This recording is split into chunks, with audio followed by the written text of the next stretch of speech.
राष्ट्र संविधान का है तू ही शिल्पकार, तूने ही सिखाया है समानता का सार, अपनी कलम से की है देश रचना, एक एक शब्द तेरा।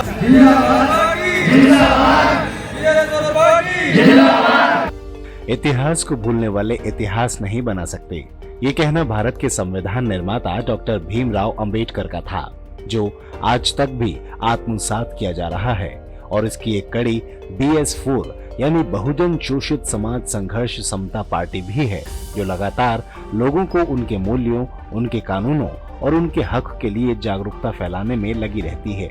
तो वहीं अब संसद तक बाबा साहेब के विचारों को लेकर जाने के मंतव्य से इस पार्टी ने दिल्ली में उत्तर पश्चिमी लोकसभा सीट से अपने प्रत्याशी के रूप में पार्टी के राष्ट्रीय उपाध्यक्ष खिलखिलाकर जाटव को उतारा है। विचारधारा तो इस पार्टी की बाबा साहब की, जो बाबा साहब की विचारधारा थी वो इस पार्टी की विचारधारा थी। और रही बात प्रत्याशी की, तो हम उनसे यही उम्मीद करेंगे कि वो पहले तो बाबा साहब की विचारधारा को लेके चले, और जो भी जिस लोकसभा से वो खड़े हो रहे हैं, तो वहाँ जो हमारे लोग समाज के लोग हैं या और भी समाज के जो लोग हैं, हम कोई भेदभाव नहीं चाहते। संविधान समानता की बात करता है और हम समानता की बात करते हैं, तो उन सबको समान तरीके से उनकी प्रॉब्लम, उनकी परेशानियाँ, उनकी जो दिक्कतें हैं, जो उनके साथ दिक्कतें आ रही हैं, पेश आ रही हैं, उन सब पे ध्यान दें और सबके लिए बराबर काम करें। और अभी तो हम मंगोलपुरी विधानसभा में हैं, पर जब बाकी विधानसभाओं में जाएंगे और जा रहे हैं तो उनकी भी परेशानियाँ यही हैं, सबके साथ यही परेशानी है कि सबसे पहले तो नशा, जो हमारे छोटे छोटे बच्चे भी नशा कर रहे हैं, तो वो बहुत बड़ी परेशानी है। दूसरा गंदगी, कि आप जा नहीं सकते, अब गली बस्तियों में नहीं जा सकते, जहाँ बहुजन समाज रहता है वहाँ तो आप जा ही नहीं सकते, तो वो भी एक बहुत बड़ी समस्या है। दूसरा महिलाओं की सुरक्षा, जहाँ भी देखिए जो ऐसी जगह हैं जहाँ हमारे समाज ज़्यादा तादाद में रहते हैं, वहाँ महिलाओं की सुरक्षा की गारंटी कोई नहीं लेता। गारंटी तो बहुत लेते हैं, आजकल गारंटी का दौर चल रहा है जी, लेकिन वो महिलाओं की गारंटी नहीं लेते। सही बात है। क्योंकि अगर वो गारंटी लेते हैं तो हाथरस वाला कांड किससे छुपा तो है नहीं, बच्ची थी ना वो, क्या बोल रहा है, कोई बोल रहा है उसके लिए? जो लोग कल तक सिलेंडर के लिए चूड़ियाँ भेज रहे थे, आज वो बोल रहे हैं किसी को कि भाई आप एक बच्ची के साथ ऐसा क्यों हो रहा है? और उनके रहते रहते हो रहा है जब वो सरकार में है, तो महिला सुरक्षा तो सबसे बड़ी चीज़ है और वो नहीं मिल रही है। तो हम तो शुरुआत कर रहे हैं, हम कोशिश कर रहे हैं कि हमारे समाज को कि जहाँ ले जाने की कोशिश की जा रही है वहाँ से अगर रोक सकें, कोई बांध लगा सकें, तो ज़रूर लगाने की कोशिश करेंगे। हमारी जो BS4 पार्टी है ये चाहती है कि इस देश में जो दलित समाज है, दबा कुचला समाज है, SC ST OBC समाज है, ये डॉक्टर अंबेडकर साहब का कहना है कि इस समाज को इकट्ठा करके, चाहे इस देश का मजदूर हो, चाहे इस देश का कामगार हो, चाहे इस देश का गरीब किसान हो, इस देश के ये लोग अपने हितों की रक्षा के लिए एक ऐसा राजनीतिक माहौल बनाएं, उस राजनीतिक माहौल से ऐसी सत्ता प्राप्त करें जहां से वो कानून बना सकें। तो वो दल ये BS4 पार्टी है।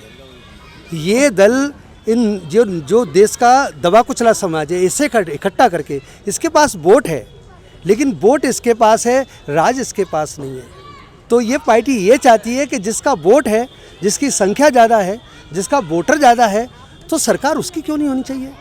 और जब ये पार्टी ये चाहती है देश में कि इसकी ये विचारधारा भी है और ये पार्टी इसी पे काम कर रही है, ये बाबा भी चाहते थे कि जब ये वोट का अधिकार हमारे लोगों को इसलिए दिया था कि ये लोग इकट्ठे होकर के अपनी सरकार बनाएंगे और जो मैंने संविधान में अधिकार दिए हैं जो उनको इम्प्लीमेंट करेंगे।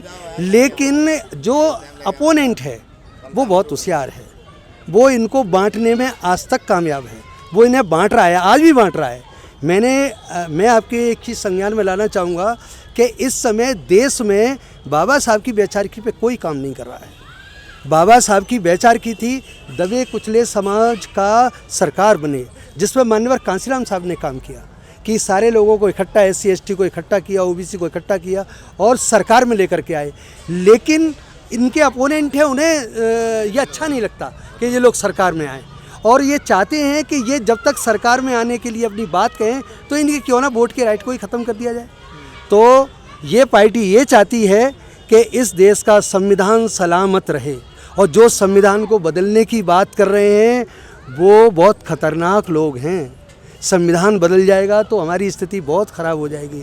तो ये पार्टी इस क्षेत्र में काम कर रही है कि इस देश का जो अलग अलग वर्गों में बटा हुआ समाज है उनको एक जगह बहुजन समाज के रूप में कैसे लाया जाए। पार्टी के प्रत्याशी खिलखिलाकर जाटव भी चुनावी मीटिंगों में लगे हुए हैं और इसी कड़ी में वो मंगोलपुरी पहुंचे, जहां एक जनसभा को उन्होंने संबोधित किया और बताया कि इस लोकसभा में BS4 पार्टी की जरूरत क्यों है। मैं जीतूं या हारूं, ये बात की बात है।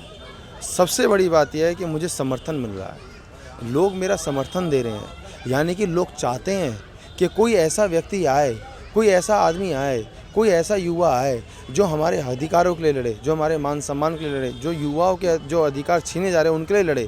ये जनता चाहती है, तभी तो समर्थन दे रही है। इन लोगों के झूठे प्रचार से, इन लोगों के झूठे वादों से, इन लोगों के काम करने के तरीके से, चाहे वो बीजेपी हो चाहे वो कांग्रेस हो, मैं दोनों को लूँगा। आपने यहाँ के क्षेत्र की जनता के लिए क्या करा? यहाँ नशा है, यहाँ परेशानी है, यहाँ गंदगी है, यहाँ इतनी दिक्कत है, यहाँ पे लोग घर से बाहर नहीं निकल सकते, बहन बेटियाँ सुरक्षित नहीं है, यहाँ आए दिन इतना, यहाँ मैं कितने मुद्दे लाऊं सामने। अगर मैं मुद्दे गिनाने पे आ गया, यहाँ की समस्या गिनाने पे आ गया, तो मैं कह रहा हूँ ये समय कम पड़ जाएगा, चुनाव का दौर कम पड़ जाएगा। इतनी समस्याएं क्षेत्र के अंदर, कोई बोलने वाला नहीं है, कोई समाज की बात उठाने वाला नहीं है, इसलिए हम लोग सामने हैं। और इसलिए ये जो समर्थन आपको देखने को मिला है ये इसलिए मिल रहा है क्योंकि जनता चाहती है कि ऐसे लोग सामने आएँ जो सिर्फ बातों से नहीं काम करके दिखाएं। और मैंने अनुरोध करा है, मैं देखिए हमने अपने समाज से, अपने लोगों से, क्षेत्र की जनता से अनुरोध करा है कि आप एक मौका दे के देखिए। आप मौका देंगे तभी हम आपके लिए कुछ कर पाएंगे, मौका नहीं देंगे तब भी हम बहुत कुछ करेंगे और ये समय बताएगा। इस मौके पर क्विक न्यूज के संवाददाता दीपक कुमार ने आम जनता से भी बातचीत की और जाना कि आखिर BS4 पार्टी की सोच से वो कितने सहमत हैं।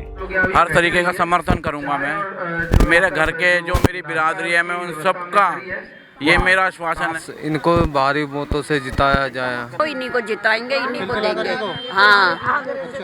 हाँ देखेंगे इन्हें भी लाकर हम कि हमारे लिए क्या हम तो खैर जी चुके अपनी जिंदगी, लेकिन हमारे बच्चे तो सुरक्षित रहे। खिलखिला जी को वोट देकर भारी बहुमतों से मंगोलपुरी क्षेत्र के अंदर जिता के लाएंगे। खिलखिलाकर जी को हम लोग जिताएंगे। BS4 पार्टी के प्रत्याशी जो हैं वो अच्छे सोच के हैं, अच्छे आदमी हैं, उन्हीं को हम जिताने। खिलखिलाकर भैया से यही उम्मीद रखेंगे, वो अगर से जीतते और हम जिताएं तो अच्छा काम करें। हमारे जो भाई हैं, बहन हैं, जो हमारे छोटे बड़े भाई हैं, सबके लिए, सबकी निगाहों में छा जाएं, इतना अच्छा काम करें। तो यहाँ की गंदगी है, महिलाओं की जो समस्याएं हैं, पढ़ाई लिखाई की जो समस्याएं हैं, और जो बेसिक हमारी सारी समस्याएं हैं, क्योंकि ऊपरी स्तर पे तो काम होता है, अंदरी स्तर पर काम नहीं होता है। तो भीतरी स्तर पे हमें काम करना है, इस पार्टी को भीतरी स्तर पे काम करना है, ऊपरी स्तर पे काम नहीं करना है। कुछ तो उसमें खूबी होगी जो हम उनके संग खड़े हैं, और मैं ये मानती हूँ कि जब हमने हर पार्टी को मौका दिया है, चाहे वो बीजेपी हो, चाहे वो कांग्रेस हो, चाहे वो आप हो, हमने सबको मौका दिया कि वो हमारे लिए कुछ करे, और हमने उम्मीद भी करी, जिसमें कि हमने देखा हमारे लिए कुछ नहीं किया गया। जनता भोली है, जनता सोचती है ये सरकार मेरे लिए बहुत कुछ करेगी, ये सरकार मेरे लिए बहुत कुछ करेगी, पर सरकार तो कुछ करती ही नहीं है ना। सरकार तो बड़े बड़े वादे कर देती है, क्योंकि हम गुजरे हुए उन चीज़ों से, हम भी गुजरे हुए। मैं गवर्नमेंट स्कूल में पढ़ी हुई हूँ, हम भी गुजरे हुए हैं। कैसे ट्रीट किया जाता है, अगर पता चले आज भी कि हम SC है तो हमारे साथ आज भी व्यवहार ऐसा ही किया जाता है जैसे पहले होता था। ठीक है, आज भी गंदगी कहाँ मिलेगी? वाल्मीकि की बस्ती में, पूचड़ गलियों में। दया बस्ती की हालत देख लो, मैं गई हूँ दया बस्ती की गलियों में, इतनी गंदी हालत है ना कि आदमी उसमें 1 मिनट खड़ा नहीं हो सकता। अब वहाँ पे इतने मतलब मच्छर, मक्खी, लोग वहीं पोटी हो रही है, वहीं गंदगी फैल रही है, वहीं बदबू आ रही है, वहीं लोग खाना खा रहे हैं, वहीं नहा रहे हैं, वहीं कपड़े धो रहे हैं। क्या बिल्कुल सरकार को दिखाई नहीं देता? पूरे भारतवर्ष में 2 चरणों के मतदान संपन्न हो गए हैं। ऐसे में अब राजनीतिक गलियारों में गर्मियां और बढ़ चुकी हैं और उस गर्मी में अपने नए विचारों, नए लक्ष्यों और अपने अभियान नोट वालों से वोट वालों को बचाओ के साथ बहुजन शोषित समाज संघर्ष समता पार्टी भी मैदान में उतर चुकी है। अब देखना ये होगा कि चुनावी नतीजों में इससे कितना बदलाव आएगा। निखिल के साथ दीपक कुमार, क्विक न्यूज।